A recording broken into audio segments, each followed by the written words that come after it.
v Umetnostni galeriji Maribor je do 9. septembra na ogled razstava Lepo slikarstvo je za nami, ki je nastala v sodelovanju Zavoda Evropska prestolnica kulture, Zavoda 21, Francoskega instituta v Ljubljani in Umetnostne galerije Maribor. Predstavljenih je 36 slikarjev slovenskega in francoskega porekla. Razstavo pa sta zasnovala dva kustosa, in sicer francoska kustodinja Eva Hober in Arne Brejc.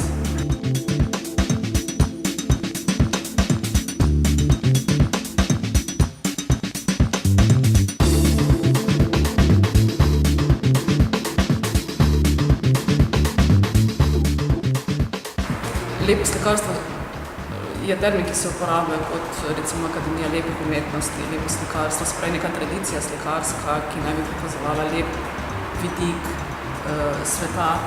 In hočem povedati, da to slikarstvo je za nami, vsekakor pa ni slikarstvo kot tako za nami. Razstava predstavlja zelo sodoben, aktiven, fragmentiran vidik mladih ustvarjalcev, ki govorijo zelo o sodobnem svetu tukaj in zdaj.